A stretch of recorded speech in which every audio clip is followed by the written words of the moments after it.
good evening. The time being 7 PM, all members of the planning board being present, I call this meeting to order. First item on the agenda is approval of minutes.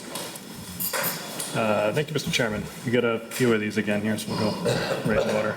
I'd like to make a motion to approve the meeting minutes for July 15th, 2024. Second? All right, motion made and seconded. All those in favor signify by saying aye. Aye. All those opposed, motion carries. I'd like to make a motion to approve the meeting minutes for August 19th, 2024. A motion made, do I have a second? Second? Motion made and seconded. All those in favor signify by saying aye. Aye. All those opposed, motion carries. And I'd like to make a motion to approve the meeting minutes for September 9th, 2024. A motion made, do I have a second? Second. Motion made and seconded. All those in favor signify by saying aye. Aye. All those opposed, motion carries. Takes care of that. Moving on to agenda item B, committee reports, administrative action.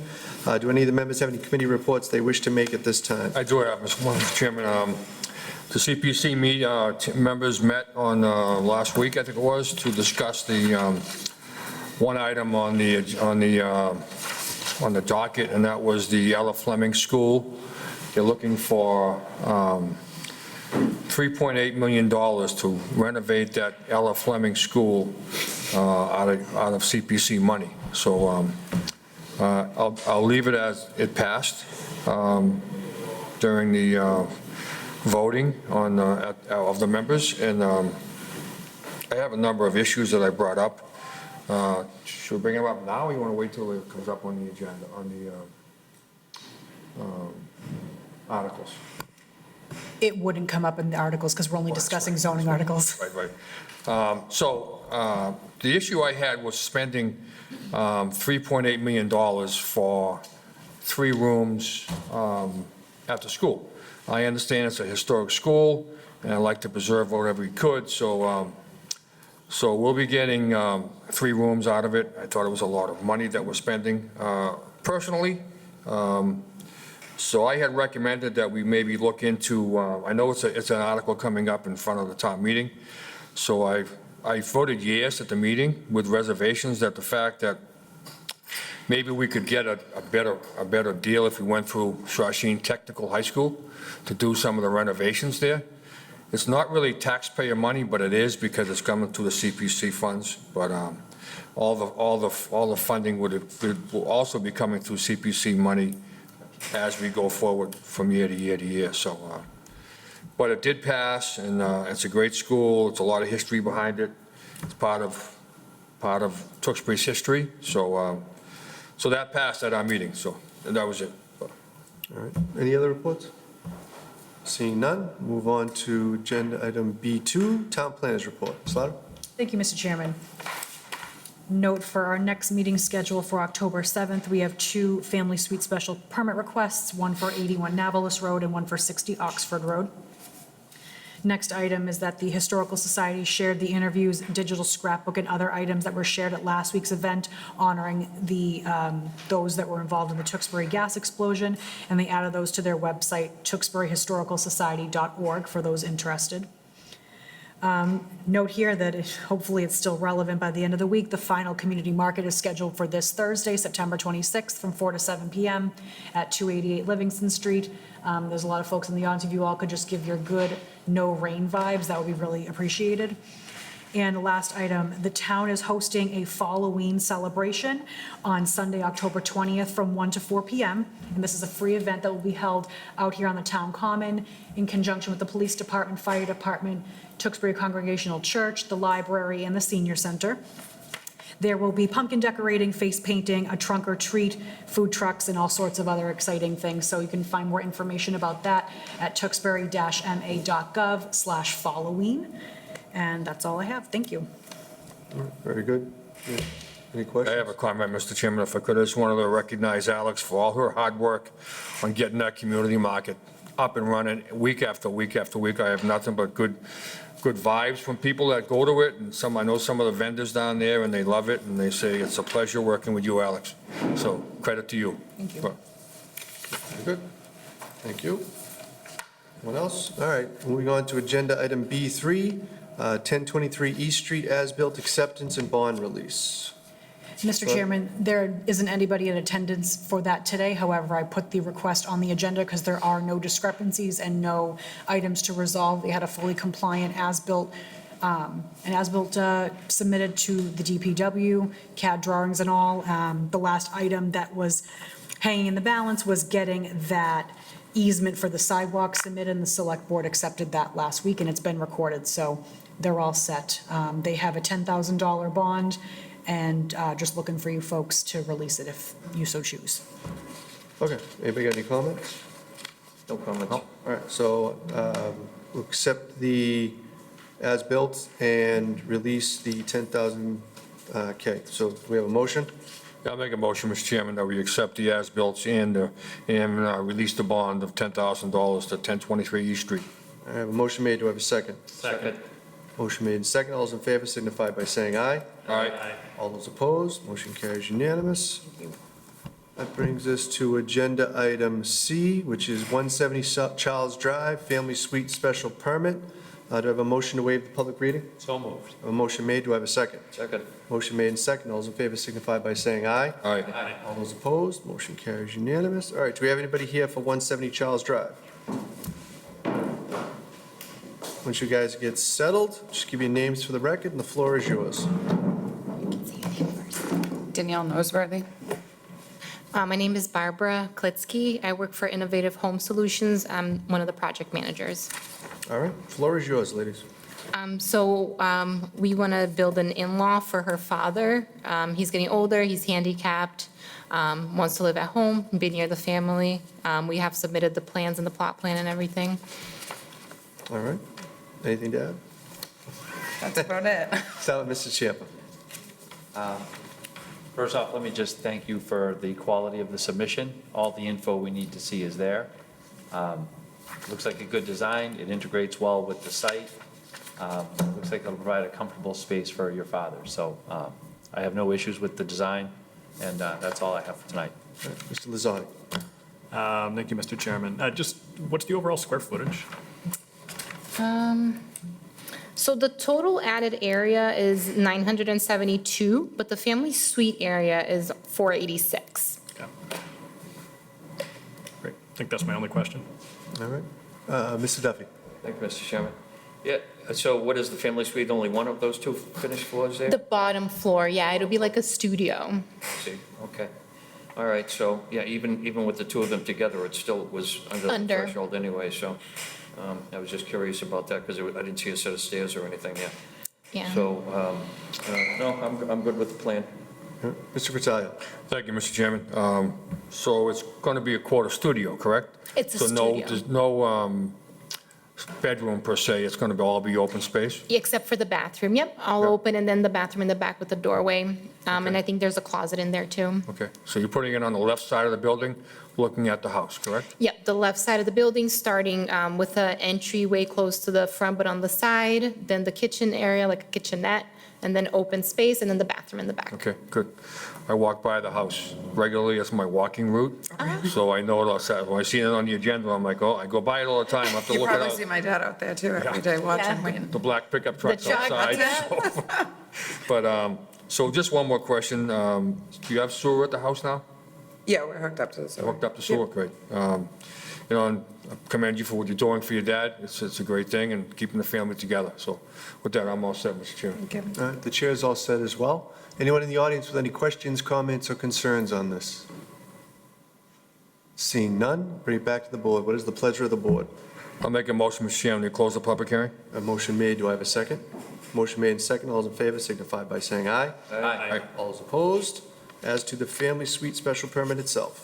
I'll make a motion, Mr. Chairman, that we approve the family suite special permit at 170 Charles Drive. Motion made, do I have a second? Motion made and second, all those in favor signify by saying aye. Aye. All those opposed? Motion carries, good luck. Thank you so much. Thank you. That brings us to agenda item D, zoning bylaw amendments, special town meeting warrant. I gotta waive the reading for these, right? I have a motion to waive the public reading for these? A motion made, do I have a second? Motion made and second, all those in favor signify by saying aye. Aye. Aye. All those opposed? Motion carries. Ms. Louder? Yep. Thank you, Mr. Chairman. I'm just going to start really quickly with the one town sponsored zoning article. We have the town one first. Yeah. Yep. Yep. Sure thing.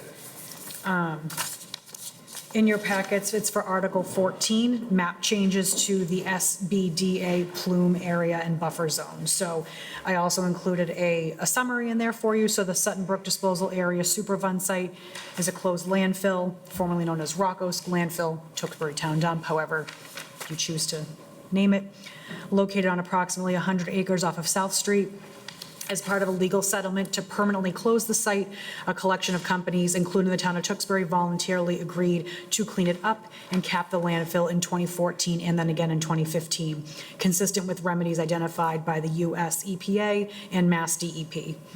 And in addition to capping the landfill, the groundwater is being collected and discharged to Lowell Regional Wastewater Utility for treatment to remove the chemicals resulting from the former landfill use.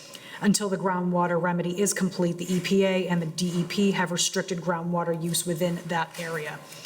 And the US EPA notified the town originally in 2020 that in addition to closure of the Superfund site, the agency was also looking for additional measures to provide an added layer of protection from groundwater contamination in and around that site. And to accomplish this, the US EPA, proposed an extension of the town's groundwater protection district.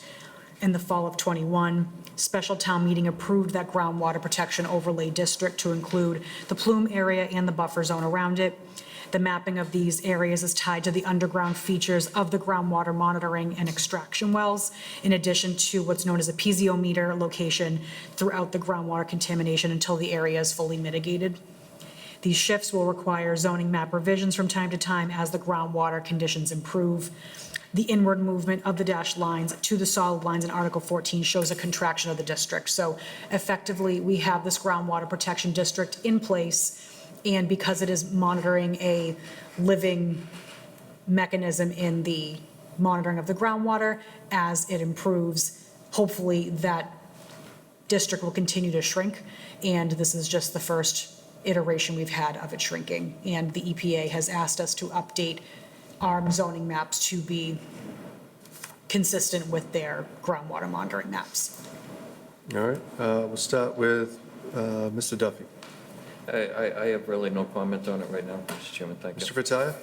Just one question, Alex. So we're moving this groundwater district in, right? Correct. So Yes. not out. Correct. Right, Not so- expanding. Yeah, right. So that's good, I guess, for the residents in town and residents that live in that area, so forth and so on. So with that, I have no problem at all, as long as it doesn't affect the residents that live there and so forth and so on. So I'm good. Thank you. Mr. Lazardi? Thank you, Mr. Chairman. Again, yeah, great to see it shrinking. No additional comments. Mr. Champa? Nothing from me, Mr. Chairman. The chair has nothing to add either. Anyone in the audience with any questions, comments, or concerns on this article? Seeing none, bring it back to the board. What is the pleasure of the board in terms of a recommendation for this article? I'll make a motion, Mr. Chairman, that we recommend adoption of Article 14 as amended. Second. All right, we have motion made and second. All those in favor signify by saying aye. All right. All those opposed, motion carries unanimously. Thank you. All right, that takes care of that. Yes.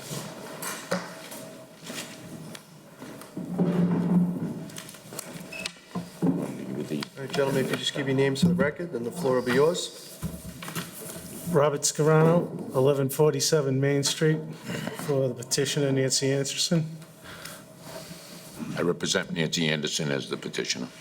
All right, floor is yours, gentlemen. Before you this evening, we have Article 15. The purpose of that article is to modify the current building setbacks in the town center district. This is really a request for relief from unintended consequences. As you're aware, the town center district allows buildings to be 20 feet from the curb, basically along Main Street. We've provided a map that we can provide all the board members with the current town center district. That's all right. Thank you. Thank you.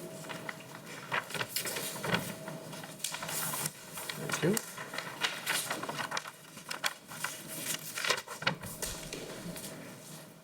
Thank you. I got two there, I think.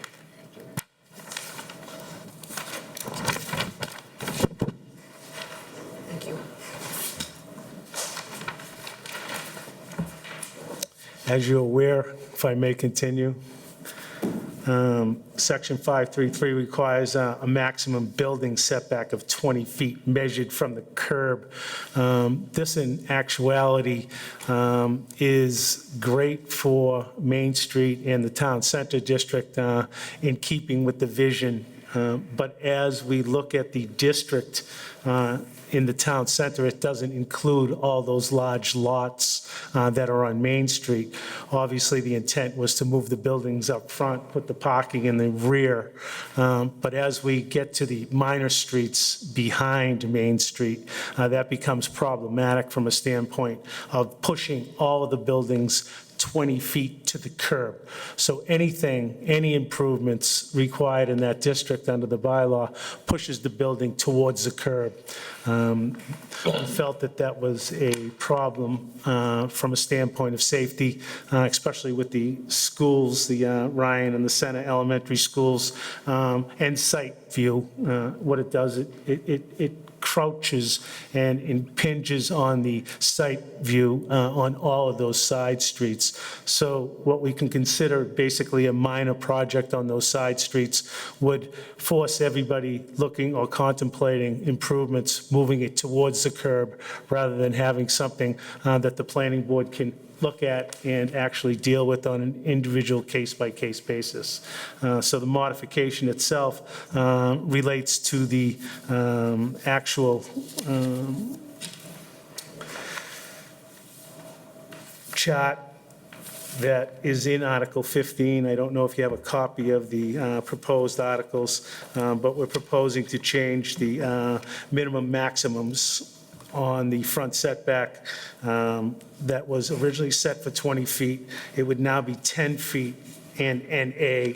And also on the subsection C, minimum rear setback shall be 50 feet on lots abutting the R40 district unless waived by the planning board. So it would allow the planning board to waive that after looking at it on a case-by-case basis. I think this really is an oversight from the standpoint of what the town center vision was, town center vision being somewhat consistent with what you see in Andover and some of those other towns where the development is pushed up front and we have the parking in the rear. It really doesn't work for the smaller streets behind the town center district and pushing those things up to the curb at 20 feet. We think the planning board should have the ability to look at those from a case-by-case basis, determine site easement and site view, as well as the rear setback, thus the tenet of the article. All right. We'll start with Mr. Fratelli. Thank you, Mr. Chairman. You know, there was a lot of work put into this, the new zoning bylaw that's out now. I mean, we knew it when we put it in that it wasn't perfect, so some of these tweaks we've done in the past. I don't have a problem, voting for endorsing this tweak as well. So, parking in the rear's always been coming about now, so with that, some of the small lots do need some help with that, so I don't have a problem voting yes for moving this to 10 feet. All set, Mr. Chairman? Mr. Lazardi. Thank you, Mr. Chairman. Just on the rear setback one, how much of this is bordering R40? Is it, Pardon me? how much of the town center district? It is not considerable. Okay. It's a very small portion of the actual district that borders R40. And obviously, that buffer is important to everybody, and thus the ability for the planning board to waive and to modify. Okay. Yeah, I think with that, that's all of my questions. All right. Mr. Duffy. Thank you, Mr. Chairman. So what do you, is there a specific project that you have in mind there that is going to be affected by the current zoning law? More to the 40-foot, to the R40 buffer on this one. The Andersons have a property that is affected by this, but they also have a property that's affected by the 20-foot, moving it up where it's close to the school. We had the safety officer take a look at the plan, a proposed plan, and it certainly raises a safety issue. If other people do the same thing in relation, each lot starts moving towards the curb. That's where we have these sight distance problems. We have children walking on the sidewalks, going to school, coming from school. You have people backing and entering onto, for instance, Pleasant Street or other streets to get to the right-of-way. We think that creates a safety problem, and thus the reason for the article. So the language says you're looking for a mixture of housing types, though. That would be the next article, but Oh, that's the next one? that's the next article, Okay. correct? This So- one is strictly a modification of the chart itself that's incorporated in the bylaw.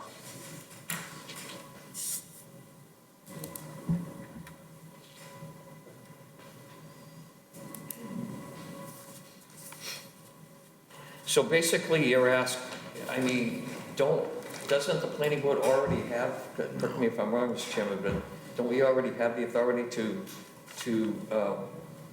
grant waivers on buffers? Well, Only as expressly written, and this one is not written that way. Under strict adherence of the zoning bylaw, the planning board does not have the authority to waive this particular provision, and it would require a variance from the zoning board of appeals. Okay, but there is relief if you needed the relief. Whether, it may not be us, but it might, but with the ZBA. Well, certainly there's relief for any zoning issue that you have. You could go to the special permit granting authority at the ZBA and request that relief. But this is a district-wide problem, and as you know, zoning issues related to specific lots require it to be the lot itself. This is a district-wide issue, especially with the 20-foot requirement that you move it towards the curb rather than away from the curb. That's creating the safety problem, as the safety officer looked at a proposal on one of those and said that would obviously be a problem if everybody were to do that, move them forward. For instance, you have House A and House B on those lots. House A moves 20 feet to the curb. House B then moves 20 feet from the curb. That continues throughout the zoning district until there's a crowding situation at the curb with people walking, pedestrians, et cetera, that simply is not tenable because you don't have people backing onto Main Street, you have them exiting from a parking lot. It's a perfect example for the town center district in the center to exit that way and come out nose first onto Main Street. This isn't the same with smaller projects, and I will say this only relates to minor projects. Most of the projects on Main Street are major projects, disturbing over 40,000 square feet. Therefore, they're in front of you for particular reasons. This in itself makes you be 20 feet from the curb. No matter what you do, no matter what you propose, you need to be 20 feet from the curb. So even if you had the room in the rear, you have to be 20 feet from the curb because that's the requirement of the bylaw. I guess just to clarify, so the ZBA already has the authority to grant that waiver on the buffer. Is that correct? No, it's not. That would be a variance only. Okay. You would have to get a variance from the bylaw.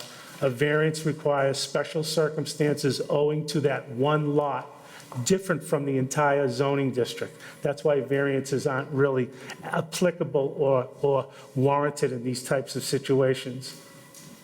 Okay, so I understand. So you have a parcel in mind that's probably, that needs this type of relief. We have several parcels in mind. Yeah. Not just one parcel in mind. There are several parcels that are all similarly situated, so there are multiple parcels that are situated this way, and that's why we're looking for the relief. Can't be doing this in terms of a single lot anyways, because that would be spot zoning. So we can't discuss it that way anyways, because would be something we can't do. Yeah, We yeah, can't no, change zoning for a single lot.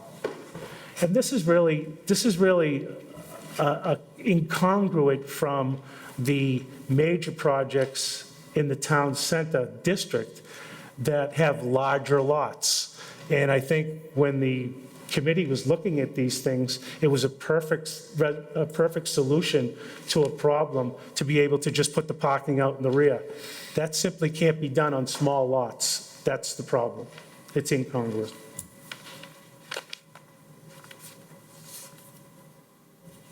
Okay, I guess that's all I have, Mr. Chairman, thank you. Mr. Chairman? Thank you, Mr. Chairman.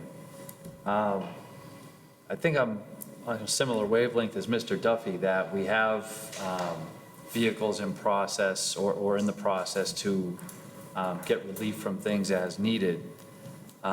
Me personally, having worked on several committees, I tend to respect and feel that they've looked at things in much, much greater detail than I have, being fairly new to the board. So for the most part, I think if the district is overlaid in a certain way and the district boundary is laid out a certain way, I feel like as long as there's some way to make an appeal to say, we need, your zoning doesn't fit what we're trying to do here, or it's incongruent, to use your term. I mean, that might be a little bit of a hardship, but I feel like it's there, and if you can make the case there, then you should be fine. So I don't know if really changing the zoning for a whole district to something that's less than, when all of these setbacks and whatnot have already been really well thought out. I think they're looking at a vision that encompasses the entire district and all of the uses therein. So I guess, having heard what you said, and I'm sure you're very objectionable to what I'm saying right now, but generally, I know that we, even on the planning board, we have things that our rules and regulations say this, this, this, and this, and we have people coming in to appeal and ask for waivers to them all the time, but that's the point, is it adds that element of elected officials from the town making that decision, so, on a case-by-case basis. Well, just for the record, I know that you said hardship. That's the one thing that's not available to anybody in that district. Hardships for the variance. You can't make the argument for a hardship. So variances are not able to be easily applied for or meet the criteria. The criteria for a variance is completely different, and it's a lot-by-lot basis. None of these lots are going to meet the criteria for a hardship or anything else with a variance. You have a zoning bylaw that forces you to the front of the area, closer to the curb. It projects and pushes every addition, every modification, anything that happens in that district towards the curb. We had the safety officer consider that, look at it, respond to it, indicated that is a safety concern for one that she looked at, not all of them. This will be a continual problem that will raise its head, and there'll be a question as to whether or not you should be moving them towards the curb, or that the planning board should be looking at them from a holistic standpoint and making determinations as they come to the board. Thank you, though.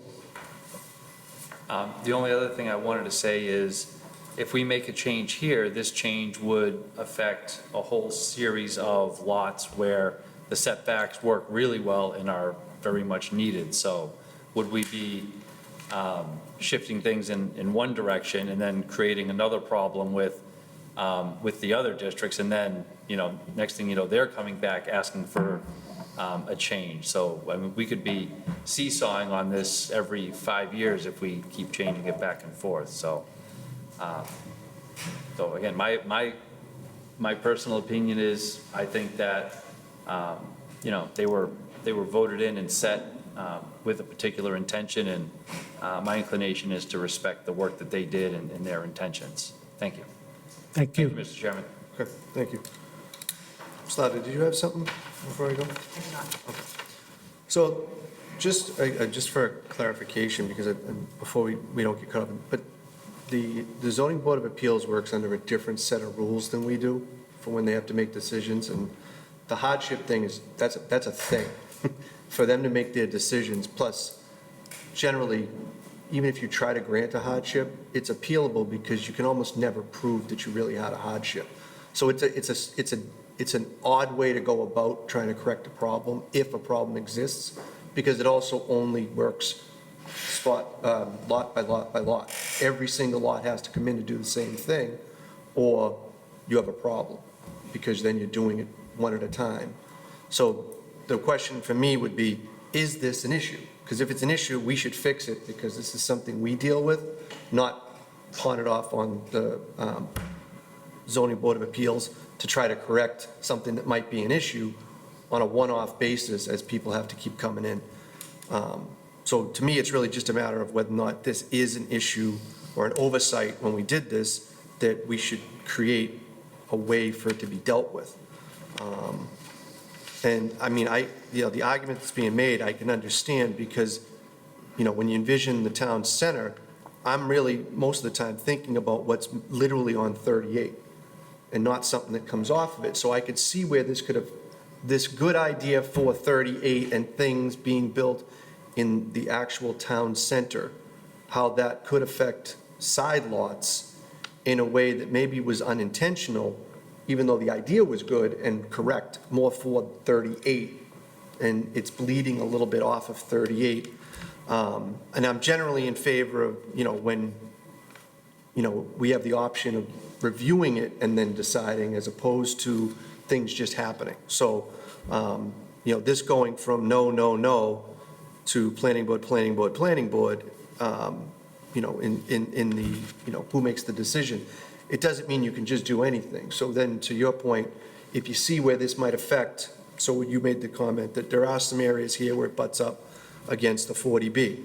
R40. R40, I'm sorry. Correct. I had a different thought in my head from earlier. An article I was reading.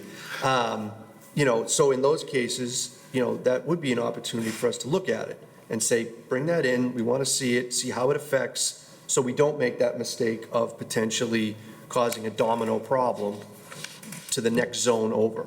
So from my perspective, I can see, you know, and, you know, when we did this thing was enormous. The change is staggering for the amount of stuff that had to go into the zoning to have the entire thing redone.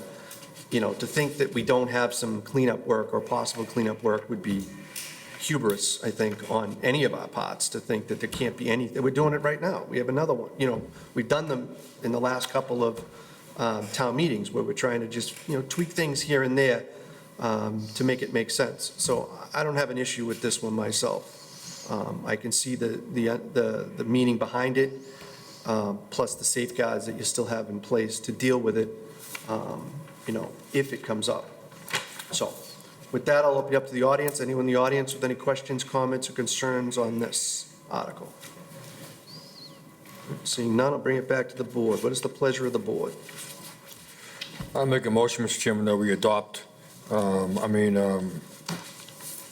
do you call it? Recommend adoption of Article 15 as written. I have a motion made. Do I have a second? Second. Motion made and second. All those in favor signify by saying aye. Aye. Aye. All those opposed? No. All right, so that's 4-1 in favor. Actually, I should put that down here. All right, then you had another article, correct? Thank you. And this article is Article 16, and it's along the same vein. This is really a cleanup. What we have is a definition of the multifamily. And the definition is not in conformity what the chart dictates. So we have 3 uses that really are not allowed And we're trying to bring in a diversity of the type of housing that would be allowed in the town center district. That would include all of the definitions for what multifamily housing is in the definition section of multifamily development. It includes all types of housing in the actual definition. But when we get to the town center chart, what we have is we have single families eliminated, we have townhouses eliminated, and two-family dwellings eliminated. So it's inconsistent with the definition. This article would bring the chart in conformity with the definition. It would allow a diverse array of housing in the district to include single families, which now can have accessory dwelling units. It would allow duplexes, and it would allow multi two-family dwellings as well. So the chart in the town center district in Article 16 gets amended to show A, B, and C rather than no's. They would be planning board, and the planning board would have an opportunity to chime in on that type of housing, determine whether that type of housing is warranted for that particular project, and have the ultimate say on yes or no on that. All right, we'll start with Mr. Champlin.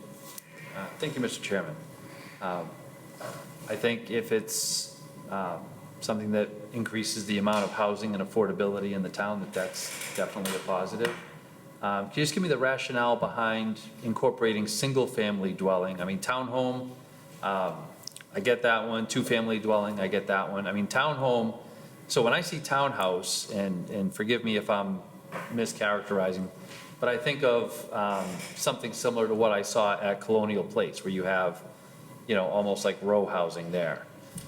So when I think of townhome, I mean, I know that's multifamily dwelling up to 7 units, but when you say townhome here, are you saying just one two-story unit, or would it at least be two side by side? Is that a specific?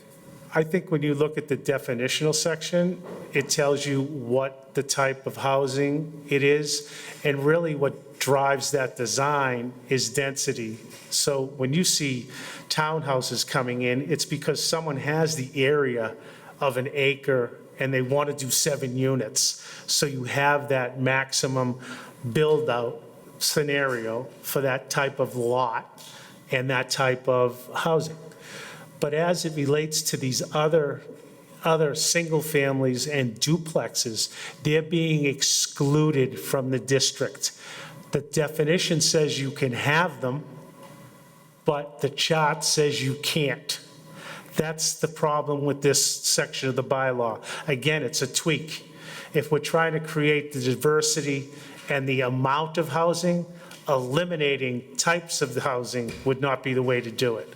So that's why we're requesting that the actual chart be amended to reflect the actual definition of the multifamily that would include all types of housing to create a diverse housing stock, and it would include single families, A, it would include townhouses, B, and it would include two-family structures, C. All the other definitions fit the actual definition section. So this is really just to bring the definition together with the chart. And what happens is sometimes building inspectors look at these and they go, no, you can't have that. It says no. You're simply frozen out if you have that particular type of house, lot, or particular project. You can't build it. It's just simply a no. We're allowing the planning board to take a look at that, make a determination, and see if it's the best scenario. The chart will allow the planning board to adopt the type of definition with the type of housing and bring those two together. Okay, so again, I'm not sure, under what you're proposing, which is to substantially increase the housing stock, single-family dwelling, we still have issues as far as it be minimum 1 acre lot, things like that. So why include that in this amendment proposal? Because it would be in the town center district. You still have other zoning limitations on other housing located in other districts. This is strictly the town center district. We're talking about the area that's highlighted in that map. Those areas are subject to basically a discrimination. You can't bring these three types of housing into a multifamily zone. That is incongruous with the definition itself. And this really just brings the definition in conformity what's allowed in the district. All types of multifamily dwellings should be allowed in the town center district to fulfill what the intent of the bylaw was as it related to its definition. So if I were to agree with that statement, that still doesn't explain why you want single-family dwellings included in this proposal. Single-family dwellings are still houses that can have multiple parties and multiple families living in them. For instance, you can get an ADU. For instance, having an array of housing is better for the neighborhood than crowding it out with just specific types of housing. You have existing housings that's always going to be a single-family housing in this district. Never going to change. But some of the other opportunities will change. This adds just to the diversity of the type of housing in the town center district. It brings it in conformity with the definition. And what will happen in the future, someone will challenge this definition. They'll say, why can't I have this type of housing in here if the definition says I can, but the chart says I can't? That is headed towards a determination for someone in a black robe.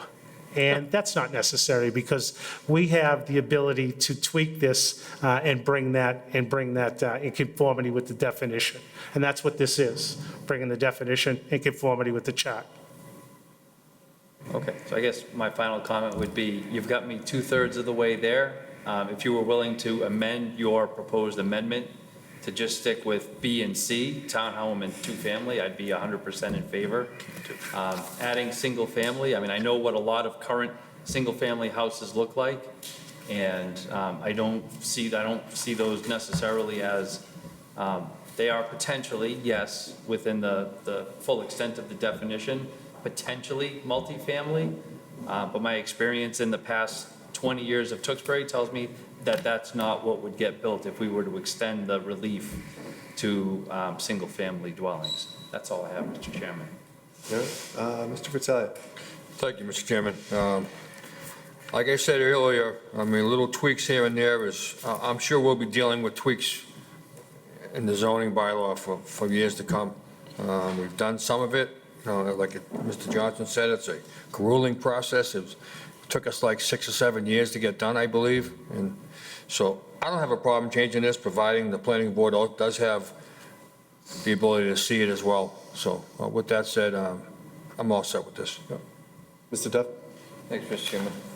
Yeah, so, I mean, I tend to agree with Mr. Patalia that, I mean, we're talking about the three, just those three types of housing.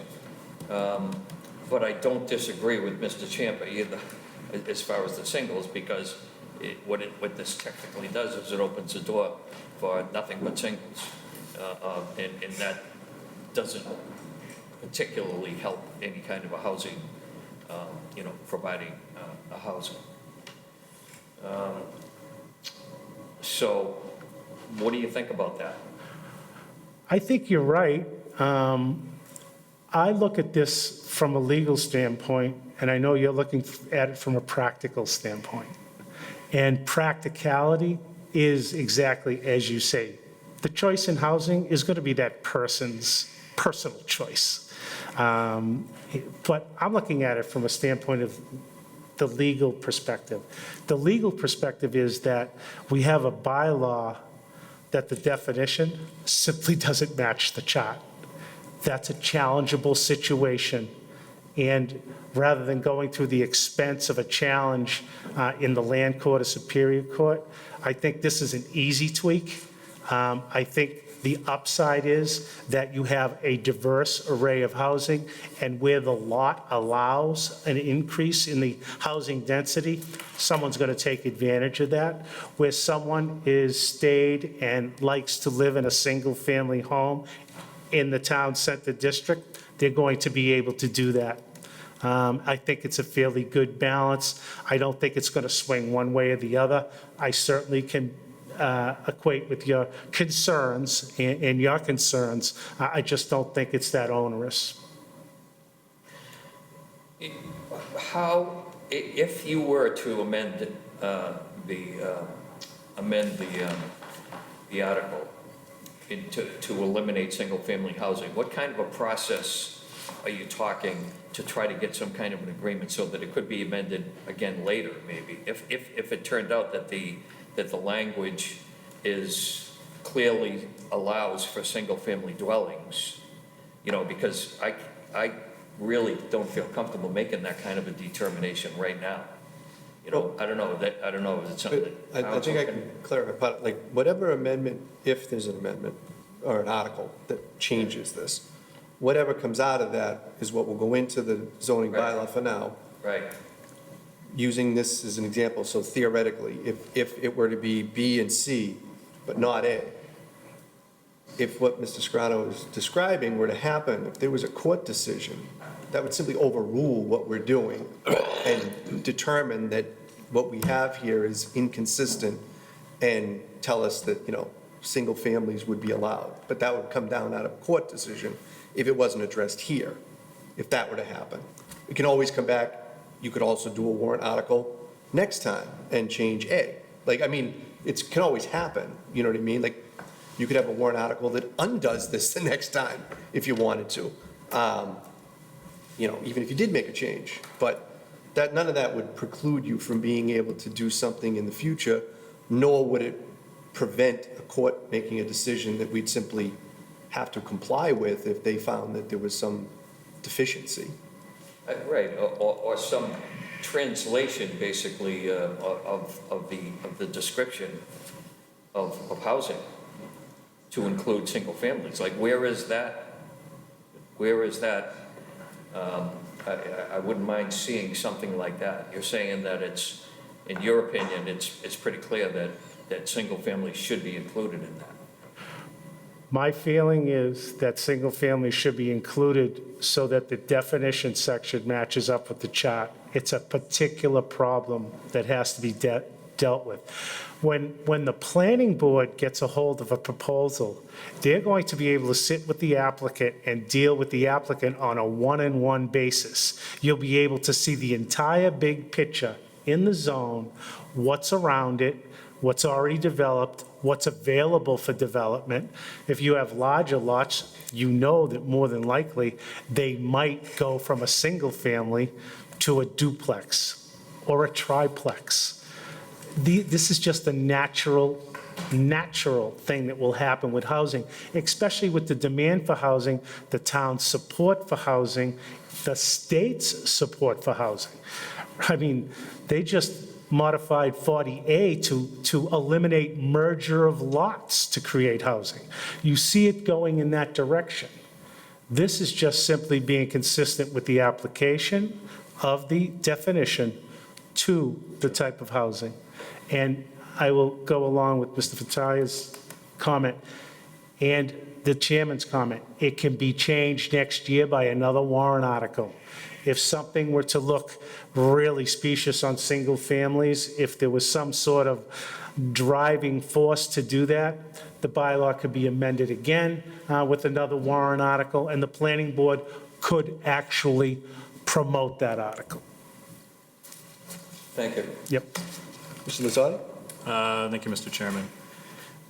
So yeah, I agree with at least B and C here. Just for A, would this allow single-family dwellings on a 10,000 square foot lot? Right now, you have 10,000 square foot lots with single-family dwellings on them.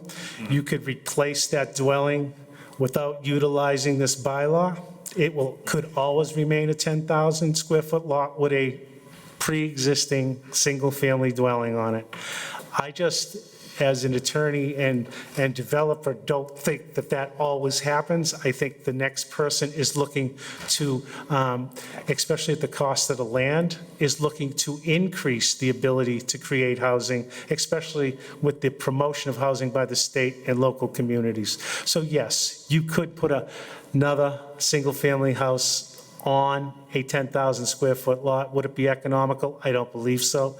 Would it be better to change it into a duplex? More than likely, if it's allowed in the zone. That's why B is in there. I hope that answers the question. Okay. Thank you, yeah, that's all the questions I have. Okay. So I'm in a difficult position in that one side of my frosty mini-wheat brain is telling me that B and C make sense for, the multifamily, zone to include the definitions or to make it consistent with the definition. But I'm struggling with the other side of my frosty mini-wheat brain that tells me that I'm the one who's most in favor of small lot zoning and have been banging my head against a wall trying to deal with it. But this isn't where I was thinking. I'm thinking that the zones, as I affectionately refer to as Super South Tewksbury, where you can reach out the window and grab a cup of sugar from your neighbor because that's how big the lots are down there. But yet, by rule, you have to have an acre of land and 150 feet of frontage, which is insane because no one down there has that. But, which is where I lost my train of thought earlier and made reference to 40B by accident. But, in this area, if the idea is to create more housing, putting something in place that might somehow deter that, even just nominally, is a problem for me, here, even though the idea of it is something I'm in favor of just elsewhere.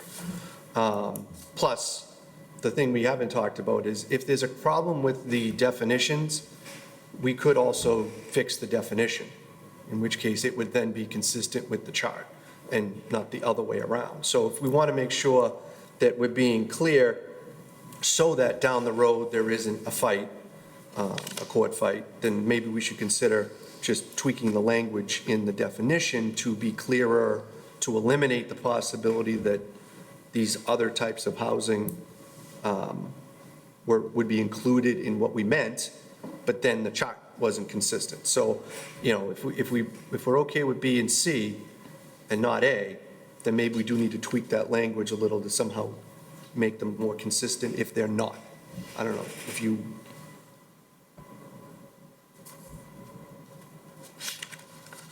I think if there's going to be a discussion about reviewing the definitions, I think that we're kind of having a different conversation, personally. Right, what I'm saying yeah. is that if the theory of there might be a court fight about this because our definitions and our chart might be inconsistent, I'm saying that if it needed to be cleaned up, it could be cleaned up on the definition end rather than changing the chart, correct? I suppose, yeah. And thinking of all the moving parts in play, I can think of a number of different directions that either changing the chart or the definitions could kind of go in, and I think it would require a larger conversation if that's a route that you guys wanted to take. Okay. That's all. Well, I mean, that really only affects A in my mind right now, because I don't have a problem with the B and the C.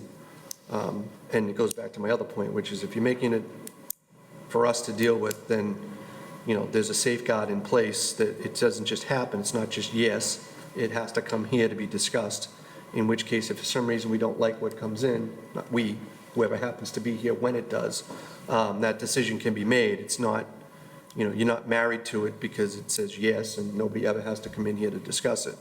So with that, I guess, I'm more in line with some of the other board members that I'm fine with B and C. If this were amended, to remove the A, and then we can revisit that some other way.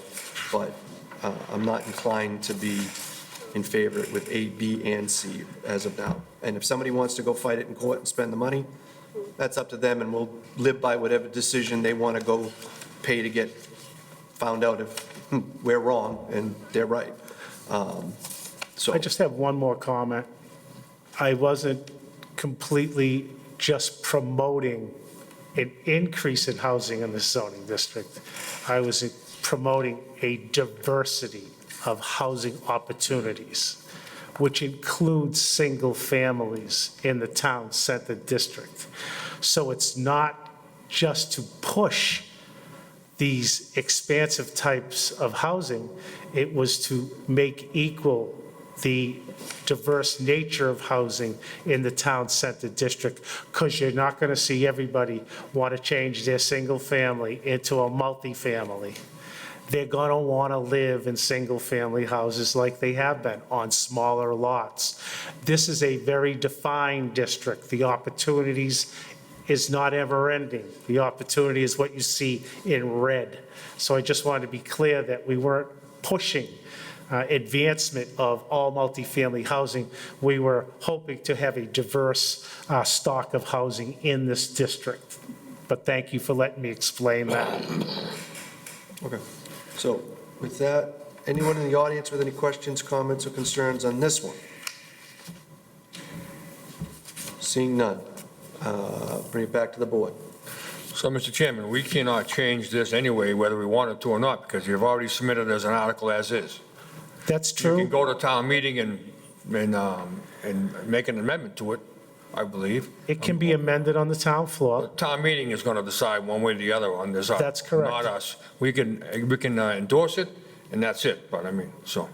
And if the town is going to debate this, they've heard this argument, this is going to be available for them to see. They're going to understand the issue.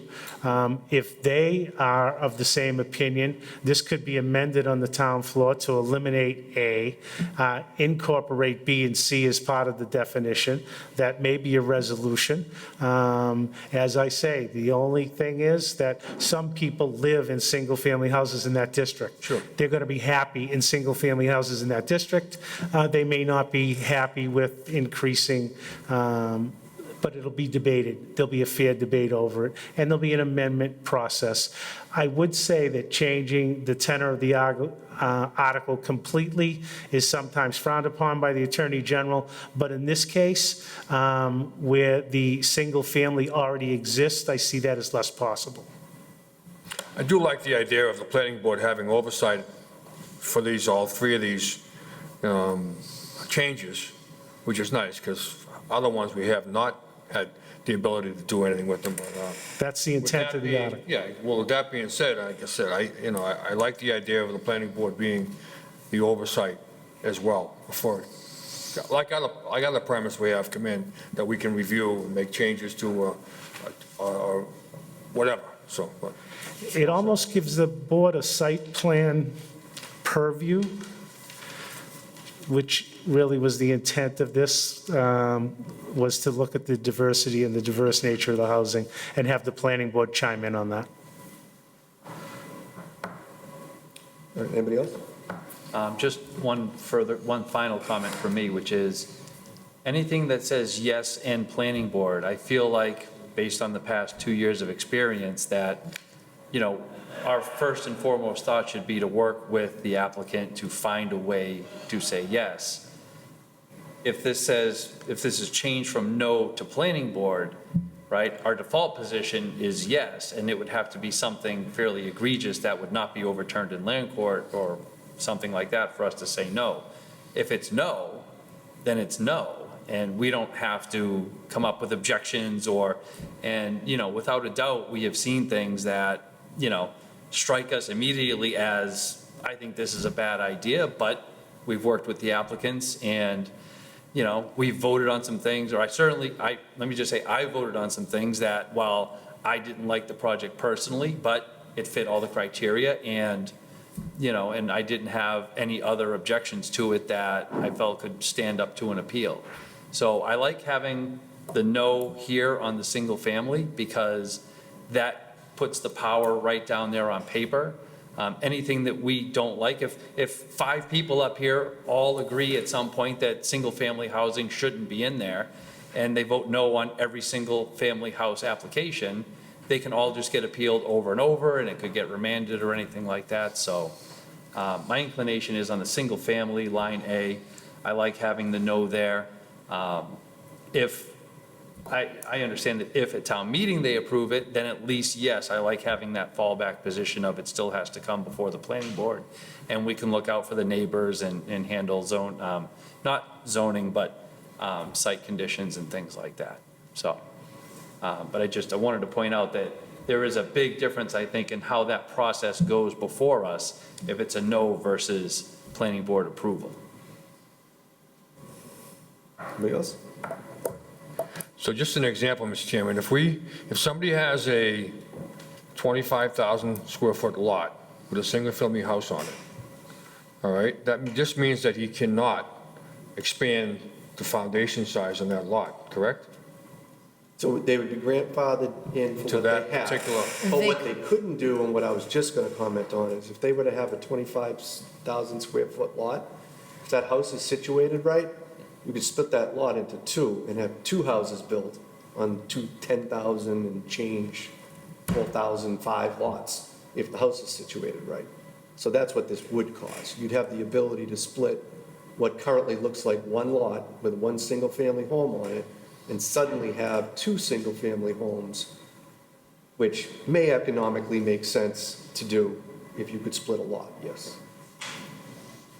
Yeah, the only thing I was going to comment is, as Mr. Chairman noted, they are protected as a pre-existing non-conforming use, so anything that's been in existence through a zoning change, if it lawfully existed beforehand, it can continue to lawfully exist, and if they were to add an addition or something like that, they have the ability to go to the Zoning Board of Appeals for a special permit to increase the pre-existing non-conforming structure if the building commissioner feels that the increase in area of the structure, height, whatever it is, should be subject to that review. But there are a lot of protections in places for existing single and two-family homes. okay, I'm good. Anybody else? No? All right, so do we have a recommendation on the article as presented? In my opinion, Mr. Chairman, I would like to make the recommendation that we endorse the Article 16 as written. All right, so Mr. Fattalia has a motion to adopt the article as submitted. Do we have a second? Second.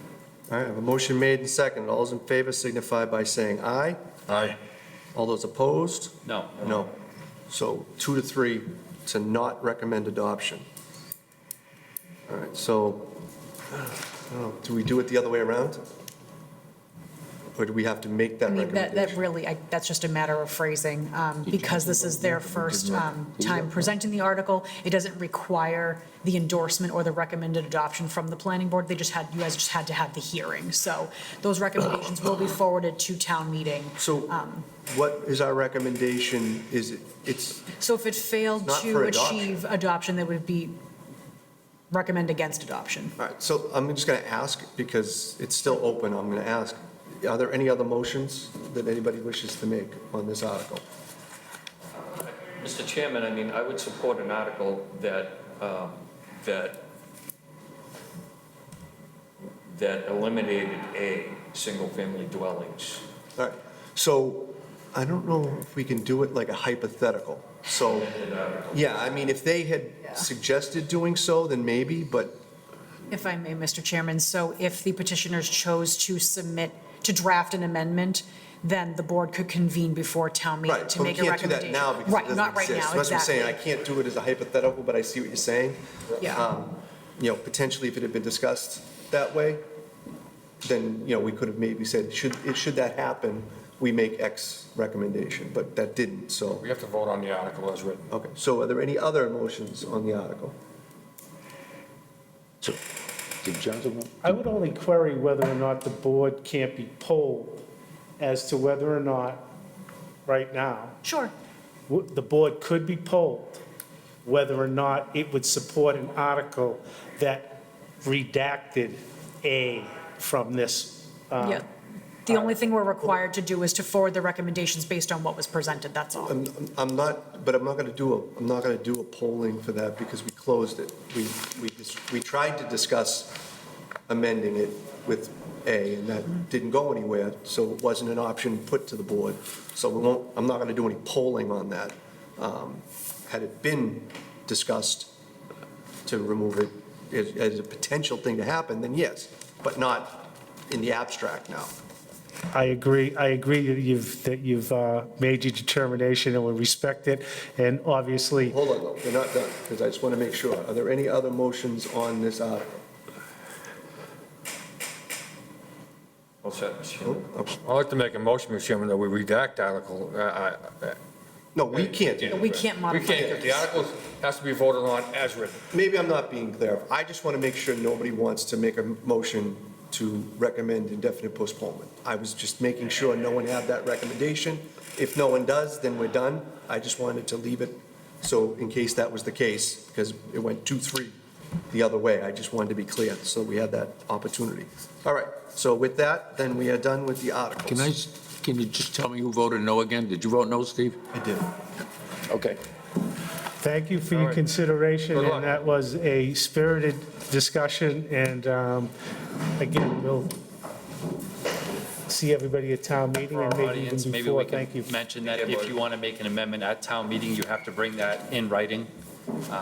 I feel like there are others to, to deal with that, plus all the stuff that we get in the mail. Fair enough. We get confused. I just don't want anybody to think we're trying to get them to make, that's all. You know what I mean? I'm gonna go grab their laptop. They have something to present already. Okay, so you know what, we're going to take a 2-minute break. We're just grabbing some logistics for the next presentation, and then we'll start back up. Thank you.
Call us back to order. Everybody, if you turn your mics back on, we'll be good to go.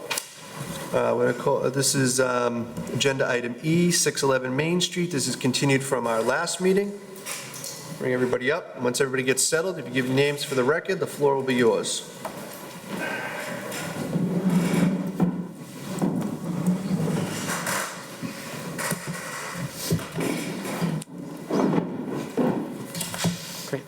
Good evening, Alan Michelle Salas with Patrick McCarthy with 611 Main Street and 623 Main Street at Eco Auto as well.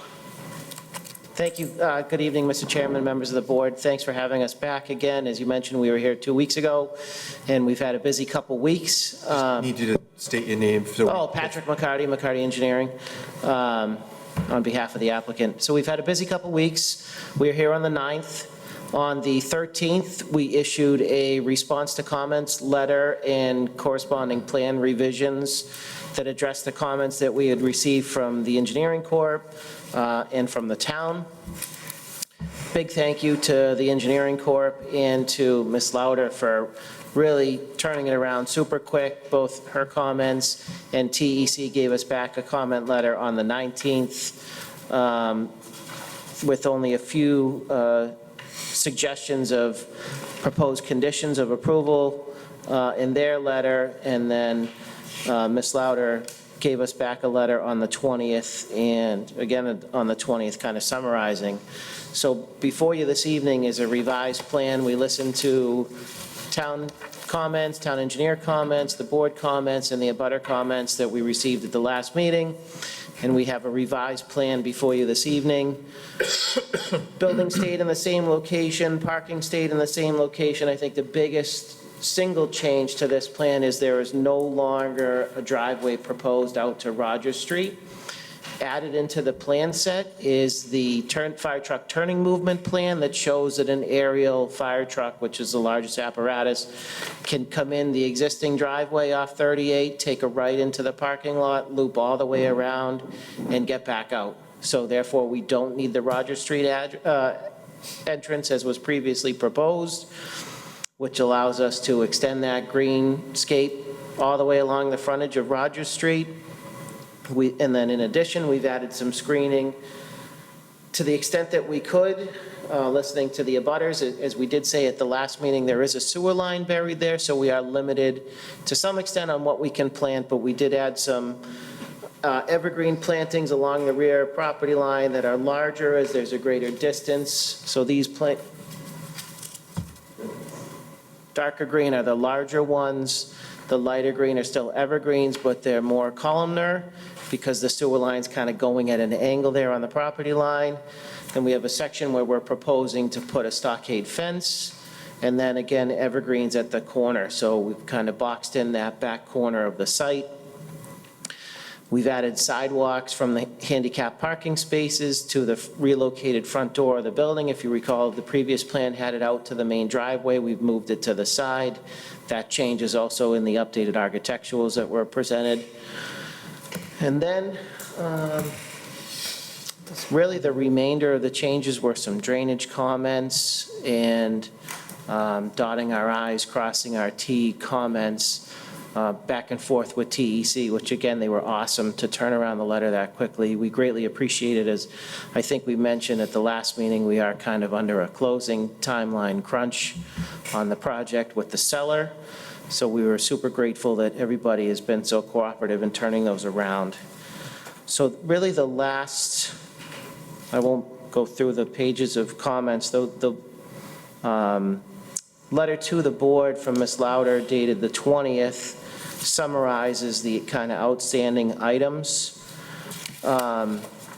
First one has to do with that fire truck turning plan. So this proposed solar canopy would be up at such an elevation that any truck, commercial or a fire truck, could circulate underneath it. So although it looks on the turning plan that we're running into the canopy, we're actually driving under it where we kind of cut underneath the corners. So I appreciate that getting pointed out, but I think we're covered on that one. Question I have relative to sidewalks. I'm sure everybody here has shopped for a car. Typically in a car dealership setting, you don't see sidewalks up and down the roads, as it, like you might see at a mall or a shopping center where people are parking and going to the building. I understand that is a condition that is in the bylaw and can't be waived, so I was just hoping for some clarification from the board and staff possibly on where we would really need to show sidewalks other than what we've shown from the accessible spaces to the front door of the building. The next two, comments 3 and 4, are just a couple housekeeping items and, the haste of making the revisions and getting everything back and forth. We have a couple spot grades to address. Number 5 is they'd like a detail, so when it gets to construction, it's clear. Number 6, again, is just a detail on the storm tech. As I think we mentioned in last meeting's presentation, all the stormwater is directed to the front of the site to an underground infiltration basin with 100% infiltration. So comment 6 just has to do with a detail, and 7 have to do with details on that infiltration system. The next section of comments are just reiterating the waivers that we've requested, and then the following after that are relative to suggested conditions of approval, which we do not object to any of those. The biggest one being the solar. Michelle and Al have not selected a final solar vendor for the canopy or the solar on the existing roof. So any of the conditions relative to that, commissioning, decommissioning, any of the details relative to solar, we'd ask that those be provided under a condition of approval once that solar is agreed to. And then listening to the abutters' concerns, we've decided that we will no longer pursue solar on the roof of the new building. It would just be on the canopy and on the existing building. Therefore, the whole concern relative to glare and impact on the abutters is gone. So hopefully the 3 major things that we've done to address the abutters' concerns, eliminating the driveway, adding the screening, and getting rid of the solar that would potentially be facing their buildings, we hope will go a long way towards addressing their concerns about the project. Any of the other conditions we don't have a concern with. Obviously, other permits such as MassDOT and DPW have to be followed, as is the case with any project, and we're certainly fine with that. My company's been bonded in the past in town, back when we did the Mass AV project on Radcliffe, so I'm sure renewal of those bonds and the application would get us back in good standing. So happy to answer any questions that you might have, any details on the plan, but we're hoping that the efforts put forth in the last 2 weeks have gotten the board and the abutters to the point where we're comfortable with moving forward towards approvals on the project. Slava, did you have something on the sidewalks? Sure, I can provide a little bit of color for those first 2 items that Mr. McCarty noted. The first being the auto turn plan, initially showing conflict with the turnaround with these solar panels because we don't have the final specifications on the solar canopies. That obviously wasn't clear with the submission. Sure. So making sure that when you do go forward to select your solar vendor, that you come to us and we can get you the specs for the ladder truck to make sure that it can get around everything. Second item of note being the sidewalks. So the zoning bylaw provides that all development must construct sidewalks on all public frontage. So in this case, it would be along Rogers Street and Main Street. The only mechanism to not do that is if the DPW determines that the sidewalks are impractical. A fee in lieu of constructing sidewalks may be submitted.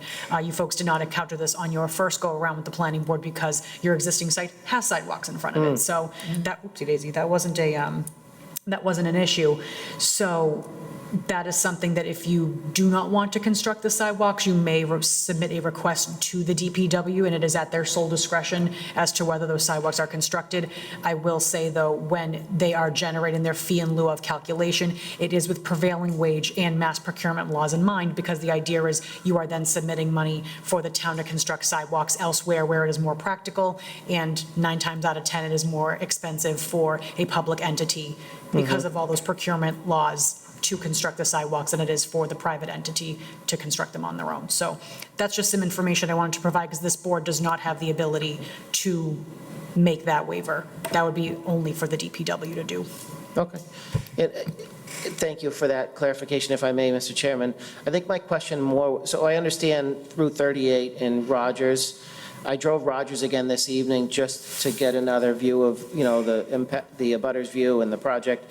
I think Rogers, probably we'd go that route because there's 3 mature trees right in the right-of-way that are staying as part of the project, and we've indicated, where am I? We've noted them on the plans now, so probably would go that route on the Roger Street side and talk to Mr. Hardeman and his staff over at DPW to see what his preference is there. But 38, yeah, I did see that the project directly across the street from us just put in their new sidewalks. Makes sense. I also noted that they didn't have them completely throughout their parking lot. So I think, in my mind, I've covered the bylaw within the parking lot. I think it was just a question on the 2 streets. So if we're in agreement with that, then we're good. Yeah, so the intent within the site for the bylaw is to ensure that there is safe pedestrian access from different points within the site. So if somebody were to park, then they are then safely able to get to where they need to go. Okay. And if, folks are parking in the parking lot and they're able to get into that building safely, like I said, the other part of it is all on just having sidewalks along as many frontages as possible throughout town. So if you are considering a fee in lieu of for either Rogers, Maine, neither, both, whatever it is, submitting that in writing with justification to the DPW, and they will consider that request. Excellent. All right, anything else? No, I'm happy to answer any questions the board might have. All right, we'll start with Mr. Lazardi. Thank you, Mr. Chairman. Yeah, y'all have been quite busy the last couple of weeks. Yes. I think these plans look good. I'm happy to see all the progress we made. I'm happy to see that the exit onto Roger Street is, no longer in the plan. I think that resolved a lot of the concerns that we had expressed at the last meeting. It's really just, I think, a couple of questions from me. Just on the snow storage, I see you kind of have it along the sides of the lot here and then kind of going down above 38. Is there a way we can make sure that that doesn't wind up piling up to the point where it blocks the sight lines turning out onto 38? Yes. Staff actually put that in as a condition of approval to make sure that the line of sight triangles are maintained even with snow plowing efforts. And then with the solar canopy, do you clear snow from the top of that? Do you leave it? Is it? It's to be left. Okay. And the sun actually melts it off. Okay. Kind of convenient in a dealership. So, yeah, I think with that, that's all my questions. Again, great work the last couple of weeks here. All right, thank you. Mr. Duffy. Thank you, Mr. Chairman.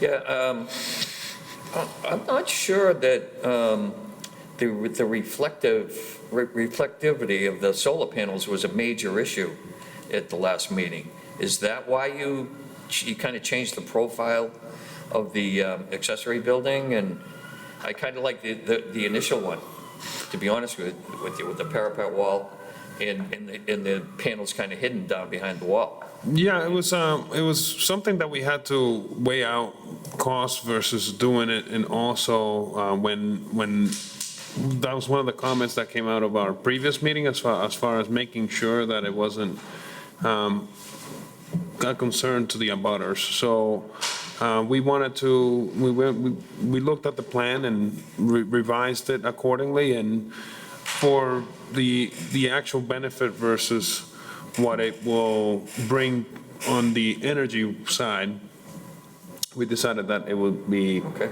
just easier to do it without. All right, I hate to see that go. So now, Ms. Loud is recommending that you double-check the height so that you can get your apparatus turned around in there. That should be more than a recommendation. That's got to be a, flat out.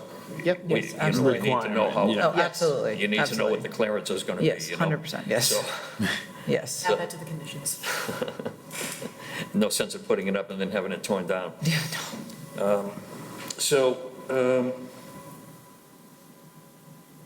I was quickly looking to see if the accessory building height has been addressed. Has that been addressed with? this is going to be combined as a full project, but this is a standalone lot that they're looking to keep separate. So this would be the principal building on this lot. See, okay, Yeah, so that was that's, something, that was a comment that TEC had made, but we weren't asking them to do a zoning review. We're primarily looking for civil and stormwater, so that's not an issue. Because part of the reason I was asking is I think the original plan showed a 20-foot or so high building with a 3 or 4 foot parapet wall there. So, you know, did they go by the top of the building or they go by the top of the facade? On that, any idea? I can't speculate on how they looked at that now. All right, I was just curious.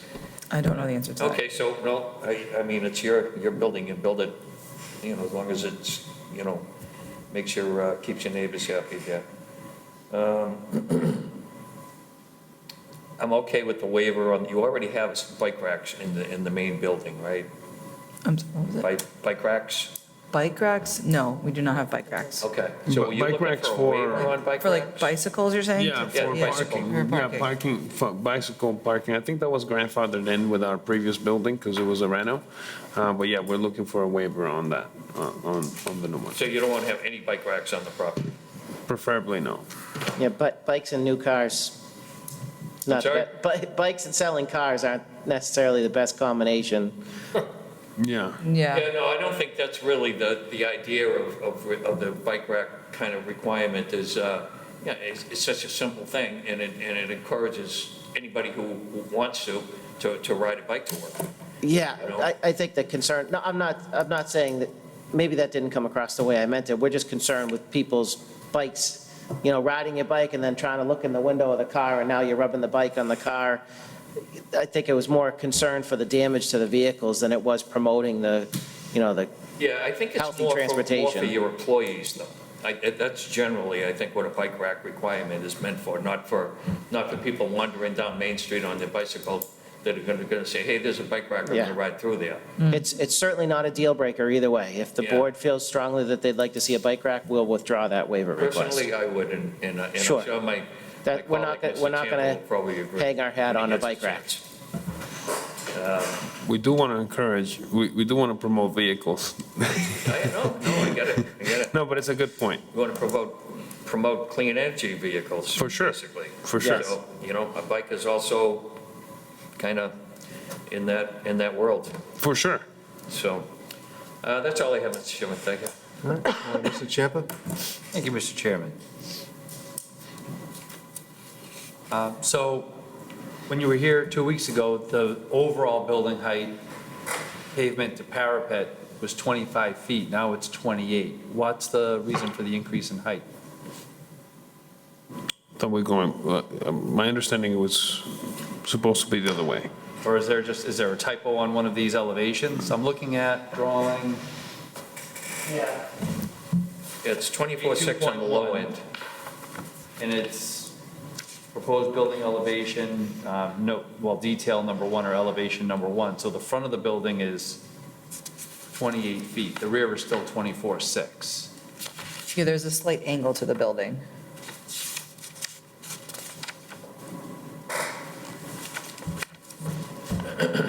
Okay. We had a flat roof before, did we? No. No, was it always angled? There's always a slight angle, yes. Okay. All right, so those dimensions are consistent with what we had before? Yes. Yes. The flat roof is on the current building. Okay, sorry, I was. Yeah, no, I made it that shouldn't, note it shouldn't back have when we were changed if still it trying to did, figure out yeah. why the solar and the glare from the solar was going to be an issue. So I'm looking at your photometric plan, and behind the building, it shows all zeros, which normally I'm not a big fan of that because that's an area where if there's no light at all, that could potentially create problems for, people that are just hanging out that shouldn't necessarily be there, which could potentially cause a problem for your neighbor. If I look at the rear elevation of the building, it shows 2 lights over the doors that are back there. Correct. So I just want to confirm that there will be some kind of lighting Yes. back there, but I also want to make sure that it's designed and installed in such a way that it doesn't create a spillover nuisance for your neighbor that is on your backside. If I may, Mr. Chairman, so those are emergency lights required at each egress door by code. they're not a wall pad, so they're down at the door height. So that if you lose, if there's an emergency, fire alarm goes off, you lose power, you have to go outside at night, you're lit immediately right there at the door. They're not on daily. They come on in the event of emergency, similar to like the light, well, that fixture doesn't have it. Oh, okay, well, I don't, usually I'd point to one on the wall that has the lights built into it that come on, if the power goes out, those lights come on. That's what that fixture is indicating. There's no daily or nightly fixtures on the back of the building. Okay, so I know in the past we've had, or it's been expressed by different members of the board, including myself, that when you have an area behind the building like that, I think when we were reviewing a lot of the proposed cannabis facilities, that, if there's no light in the back, then, that presents one series of problems. So I would ask that you consider, and I mean, I certainly would invite other members of the board to weigh in, but having some sort of just small lighting back there, just so that it's not a dark space that could potentially promote, bad behavior. And that's one more thing that I noted. And then I just want to ask about the signage right now. Your rendering obviously is not 100% accurate because it's not Correct. showing the canopy, and it's showing signs in the front that are not in your current plan set. So Correct. we're doing the one sign, the Eco Auto Yes. sign on the front left, Yep. and then one smaller sign on the back, which is also, By the entrance. Well, no, it'll be one sign on the left in that white space there. The signage on the top, we are not proposing right now. right? And then on the door side, now that we moved the door, there will be a sign, a similar, just an Eco Auto logo next to that front door. So So the, facing Rogers. I think, Okay, your elevation on Right, so- 2.2 doesn't show a sign on that side. if I may, so the rendering is just that, right? It's not a design plan. It's meant really to show the scale of this building to the existing and to the neighborhood. It's not drawn by the same I just want to plan. So ground for specific details, I'd ask you to please refer to the architectural plans by Dixon Salo. For scale and orientation, the rendering is just that. It's just a picture view. Staff did, as far as the sign goes, the staff did include a suggested condition that either we meet the sign bylaw requirements as stated, or we file a separate special permit if we want to exceed those in any manner. And so we'd be happy with that condition as well. Okay. And by the way, I was fine with the signage. I just wanted to ask why it's showing a sign on the back of the building and not on the side where the door is. There will not be a sign on the back, it will be on the side where the door is. Okay, so then the plan is incorrect. It has changed since we've moved the door, yes. Okay. It's fine, just, No, you yep. know, you move the door, I Yep. was expecting the sign to go Yes, with it. it did, it just didn't get translated, yes. Okay. All right, that's all I have, Mr. Chairman. Thank you. Mr. Fasad? Thank you, Mr. Chairman. So I would like you to see, put sidewalks on Rogers Street for the residents of Rogers Street to come down Rogers Street and on a sidewalk to Main Street. I think you're going to find, when you get the bill for fee in lieu of sidewalks, you're going to put sidewalks in yourself. No, yeah, I don't disagree. The only thing I was trying to do was preserve those three mature trees, and again, that's a discussion between Okay? the contractor and the DPW staff, one way or the other, whether the sidewalks are, I thought you were going to not do sidewalks at all on that site. But, I don't know okay, if I am or I'm not until I speak with Mr. Hardeman about it. yep. But driving by there tonight, the three mature trees, as you turn right onto Rogers from Maine, immediately on your left, those are within the town right away, Yeah. conceivably where the sidewalk would go. And so then it's a balancing act. Do we want to keep these mature trees, or do we want to cut them down to build a sidewalk? I can't make that decision because Right. it's not my Okay. right of way and they're not my trees. I just would like to see sidewalks there in some Sure. form or fashion. Yeah, and I because know- I noticed For the this- residents that live there and anybody walking down Rogers Street to get to 38, to travel 38 either way, but. Right. We'll take that under Yeah, okay. consideration, and we definitely will put them in if they're possible, Yeah. for sure. You're going to have to do something either way. Yeah, I Yeah, agree. we got to do something. You're going to find, when you get the cost, you're going to say, well, Yes. we got to put sidewalks, in my opinion, but Yes. I could be wrong. So, Yes. So a couple other comments I have here. So the clearance for the center Canopy. canopy, all right? That's going to have to be pretty high. 13.6 would be the legal height. What is it? 13'6" is the Okay. legal height. Right, so 14 on average? Yeah. Yep, so and those are typically always pitched one way, so the low side would be 13.6 and the high side would probably be, I don't know, 16.6. There's a good Okay, pitch on those. all right, good.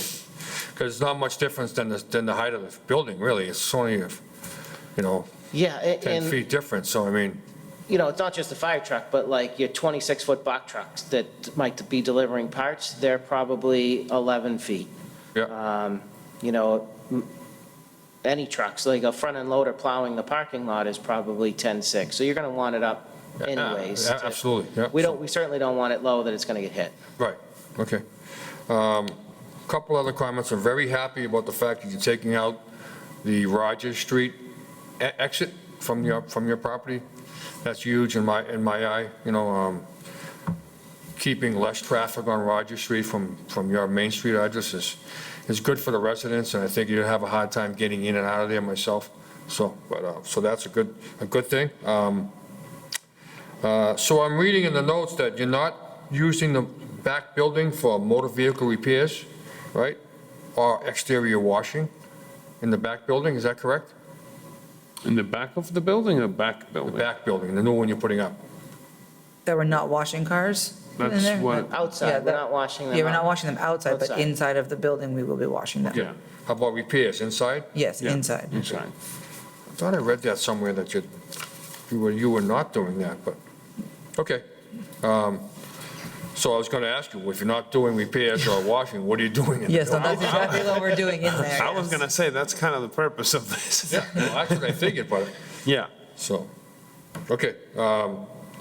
And there's no mention in the comments at all from TEC about the glare or decommissioning of the site. Okay. So you're going to bring that up at a later date, decommissioning? Because that's pretty important to me. Yeah, so we requested a condition of presumptive approval here. We're hoping that we're marching to that point. So we're hoping for a condition that says, once a solar vendor is finalized and they've signed an agreement with them, that will provide a submission package to the town planning staff of all those requirements. Okay. But Which the is decommissioning of the solar panels, in the event you guys go belly up and there's nothing, what happens then? We have no say in the matter except That'll what you be give part- us? Yeah, so the decommissioning scope and estimate that goes along with it will be part of that submission as required by your zoning. Okay. So that's part of the condition? Yes. Yep. So can we up that figure as far as decommissioning and stuff? How do you mean? The bond that we have? So that's set by the zoning bylaw. I mean, if we were going to deviate from the zoning bylaw, we could have a different discussion, but they have to provide an estimate for what it would be to decommission it. Okay. And then that's provided as a bond in the event that the town has to be the one to decommission it. Right, that's what I'm, Yeah. just looking out for the protection of the town that, Yeah, they have to include all of the costs that are associated with decommission. So it's tailored to the development rather than a flat fee. okay, all right. And I think I'm all set right now, thank you. Thank you. The only, in the event, at some point in the future, you did decide you wanted to go back and put the panels in on the new building, is it constructed in a way that that would be possible? Yeah, so typically so this will be a pre-engineered building. Typically, when we order them, we order for 10 pounds per square foot of collateral load, which allows for your sprinklers, your lights, your ductwork, everything that's going to hang from the roof on the inside, and also 2 to 3 pounds per square foot for solar on the roof. So structurally, the building would be ready for it. Okay, so I mean, obviously, we'd have to come back here, and then we'd be looking for the piece probably to go around the front again, to hide it as much as possible. But I was just curious if at some point it became, sensible or something like that, it could happen. Okay. All right. Other than that, everybody else has covered the rest of it, so I'm all set. Anyone in the audience with any questions, comments, or concerns? All right. Okay, so Yep. I just had one quick question. It sounds like it is the favor of the board that if we could include the solar on that new building, provided that we have the facade and all of that, to cover it, it would be fine. Well, Just wanted to get that I can't speak for everybody, clarification. but I mean, Yeah. I think you heard from a few people, Yeah. that wasn't a huge problem. Part of the reason why I wanted the rendering was just to see sort of from a ground level view what that would look like. I don't know, would putting solar panels on top of the building at a later date be a minor change? Strictly speaking, in the zoning bylaw, just placing solar panels on the roof wouldn't necessitate a review by this board.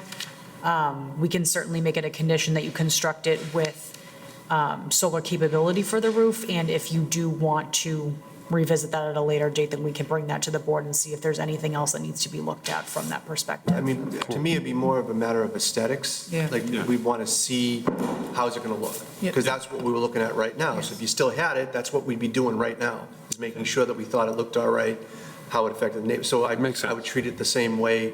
So if we want to put in, you know, we're not saying you can't do it, you just got to bring it back, and we got to look at it. Yeah. That's it. So, all right. You have comments? Any other further comments? from Yeah, anyone? just on the subject of solar. So in looking at what we had before, which was a approximately 25-foot high flat roof, part of which was a parapet, the solar panels were all slanted from the back to the front, which is facing southeast, which gives them a reasonable amount of sun. Now that the roof is 28 feet in the front, sloping down to 25 feet in the back, I don't think there's really a way to install solar panels, because now everything is pitched away towards the northwest, which is not going to give you a whole lot of sunlight. The only reason I have a pretty good sense of this is that's the exact same orientation as my house, which is why my house doesn't have any solar on it. But if they were to even then push forward and put solar on it, if there was a glare concern before, when the solar panels were facing in the opposite direction, the solar panels will be facing in such a way that the sun would actually reflect more and give them more glare. So I think the new roof configuration, and, I mean, as long as you can work it out with your neighbors, that's fine, but I think that would actually, it'd be a lot harder to do solar and have it be effective. If it wasn't cost-effective before, I have a hard time thinking it's gonna give you a decent return on the energy with the orientation you would have to do. Understood? Okay. Thank you. All right. Anything else, anyone? No, but I agree with Jonathan 100%. I mean, I like the old construction look of it better. I mean, it's up to you to build what you want, but you certainly want to get it solar ready if you're going to build it, whatever the pound requirement is for the roof. You know, so that isn't an issue for you down the road. But I was just tapping to Google, and I was looking for reflectivity, and it says modern solar panels reflect very little sunlight, typically around 2%. So, I mean, that's basically a non-issue. It says it reflects about as much as water and soil does. So, that's just AI telling me that, so. But, because when that first came up, I've never really heard of anybody complaining. You know, I mean, they do make certain types of solar panels that are made to reflect, to direct a sunbeam at a collector, but I think standard solar panels don't reflect. So that's something to think about, I guess. Would that be, I guess that's just between you and the building department. Yep. Yeah, I mean, any of this is for them going forward. If it's not economically sensible, then you're not doing it anyways. We're just, Yeah. you Yeah. can come back and we can talk about it, but that's, it's going to start with your pocketbook first. So, Thanks. yeah, so, That's all I have, Mr. Chairman. I'm good. all right. So with that, you guys have been through the other conditions, no other issues with the exception of the ones we just discussed about tweaking some of that. The only other one, just because I had mentioned it before on the, on the building, I mean, we say maintain exterior building in perpetuity. Yes. I don't know, just maintain all, The entire I building, want to be yeah, clear that yes, I'm talking about yes. those other three sides. Yes. As well as the Yeah. front, Yes. section. And then the only other one, I guess, to address, Mr. Champa's comment, you don't have the lighting back there now, but if we put in one that just says that in the event that any, we start having issues with public safety reports of, loitering behind the building, that's become a problem, then, we may have to call you back and have you install lighting. But I don't want to put lighting in that may then just bother your neighbors for no reason. Right. So if it's not showing anything out of the emergency lighting right now, I don't feel compelled to force the issue if there isn't one. If there is one, then, we're going to have to come up with something to keep people from, I just don't know why people are loitering behind the building, there, but I mean, I suppose it could happen, and if it does, then you may want to light it up so that it stops. Makes I mean, sense. That's, but at least we give ourselves the ability to call you back and say, all right, neighbors are complaining, public safety says they keep having to go in there and hauling people out from behind the building for some reason. Right. We need some lighting. Yeah, makes and then sense. we'll deal with it, so. More than reasonable. All right, so that's fine, okay. Everybody's good? Is that good? All right. All right, with that, do we have a motion from the board on closing the public hearing? So moved. I have a motion made, do I have a second? Motion made and second, all those in favor signify by saying aye. Aye. All those opposed, motion carries. Now, as to the waivers, so we have that now to 1, 3, and 4 now, correct? With the removal of the bike rack waiver, because we're going to put the bike rack in now, Okay, right? Isn't that where we left it? okay. Because that's where you asked, right? You wanted to, Yes, yeah, please. okay. Thank you. So we're going to do, the waivers are 6.1.10.b, 6.1.14, and 6.2.10.h. So do we have a motion on the waivers as requested? Yeah, Mr. Chairman, I'd like to make a motion to approve the three waivers you just listed, 6.1.10.b, 6.1.14, and 6.2.10.h. All right, I have a motion made. Do I have a second?